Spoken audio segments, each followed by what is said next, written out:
بسم اللہ الرحمن الرحیم۔ نبی علیہ الصلاۃ والسلام ایک سفر سے واپس آ رہے تھے۔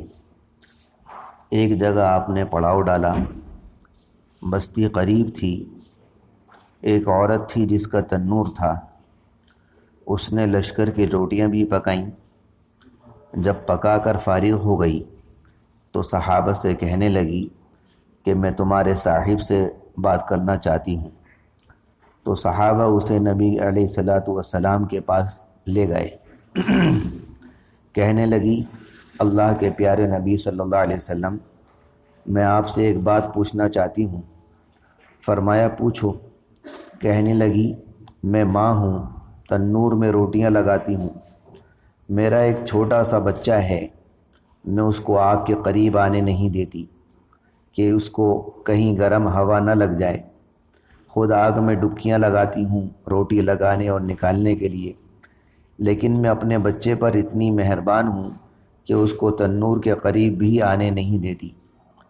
تو اگر میں ماں ہو کر اپنے بچے کو گرم ہوا کا لگنا بھی پسند نہیں کرتی، تو آپ سے سنا ہے کہ ساری دنیا کی ماؤں کی محبتوں کو جمع کر دیا جائے، اس سے بھی 70 گنا زیادہ بندوں سے اللہ پاک محبت کرتے ہیں، تو اللہ پاک بندے کا جہنم میں جانا کیسے پسند فرمائیں گے؟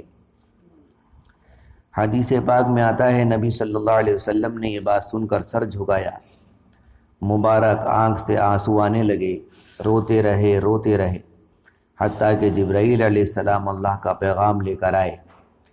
میرے محبوب اس عورت کو بتا دیں، وَمَا ظَلَمَهُمُ اللَّهُ وَلَكِنْ كَانُوا أَنفُسَهُمْ يَظْلِمُونَ۔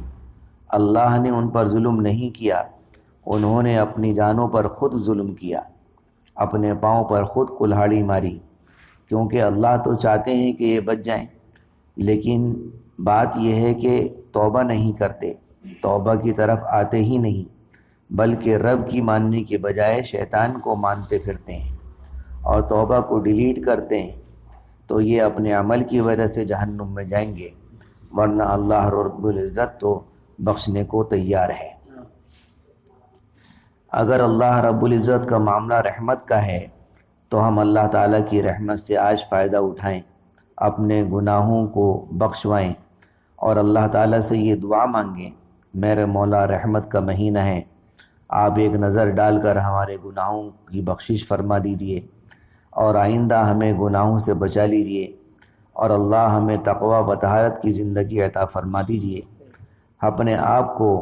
ہم اپنے آپ کو آپ کے حوالے کرتے ہیں، مولا ہمیں گناہوں سے بچا لینا، طاعت کی عزت عطا فرما دینا اور گناہوں کی ذلت سے بچا لینا۔ اے اللہ، ہمارا حال لٹے ہوئے قافلے کی مانند ہے، کوئی لٹا ہوا بندہ ہو، اسے دیکھ کر لوگوں کو ترس آتا ہے کہ ڈاکوؤں نے لوٹ لیا۔ مولا، شیطان ڈاکو ہے، یہ ہم پر حملے کرتا ہے، ہمارے اعمال کو لوٹتا ہے، ضائع کرواتا ہے۔ لوٹے پوٹے بندے پر دنیا کے بندوں کو بھی ترس آ جاتا ہے۔ اللہ، آپ تو بڑے کریم ہیں، آپ بھی بندوں پر ترس فرما دیجئے، ہمارے گناہوں کو معاف کر کے آئندہ ہمیں نیک وکاروں کی زندگی عطا فرما دیجئے۔ اللہ، ہمیں نیکی پر جمع دیجئے، نیکی پر کھڑا کر دیجئے۔ میرے مولا، ہم آج سچی توبہ کرتے ہیں، آپ اس پر قادر ہیں کہ اس توبہ کے بعد ہمیں گناہوں سے ہمیشہ کے لیے بچا لیں گے۔ حضرت تھانوی رحمۃ اللہ علیہ نے لکھا ہے کہ ایک آدمی کو قیامت کے دن کھڑا کیا جائے گا، اللہ تعالیٰ فرمائیں گے، میرے بندے، تو شیطان کی مانتا رہا، گناہ کرتا رہا۔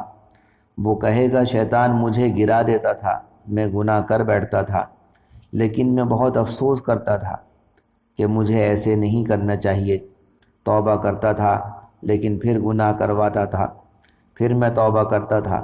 اللہ تعالیٰ فرشتوں کو گواہ بنانے کے خاطر حکم فرمائیں گے، حالانکہ وہ تو عالم الغیب ہیں کہ اس کے نامہ اعمال کو دیکھو۔ فرشتے کہیں گے، واقعی یہ گناہ کرتا تھا، پھر شرمندہ ہو کر معافی مانگتا تھا، توبہ کرتا تھا، پھر گناہ کرتا تھا، پھر توبہ کرتا تھا، ساری زندگی اس کا یہی معاملہ رہا۔ اللہ تعالیٰ فرشتوں سے فرمائیں گے کہ دیکھو، میرے بندے کو شیطان گراتا تھا، مگر یہ پھر اٹھ کر کھڑا ہو جاتا تھا، پھر شیطان گناہ کے ذریعے گراتا، یہ پھر اٹھ کر کھڑا ہو جاتا۔ اس نے شیطان سے ہار نہیں مانی، وہ گناہ کرانے سے باز نہیں آیا، مگر یہ توبہ کرنے سے بھی تو باز نہیں آیا۔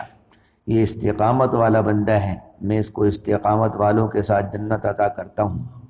تو آج کی اس رات میں ہم اپنے گناہوں سے سچی پکی توبہ کر کے ہم اپنے اللہ سے دعا کریں، مولا پچھلے گناہوں کو معاف فرما دیجئے، آئندہ نیکوکاری کی زندگی عطا فرما دیجئے۔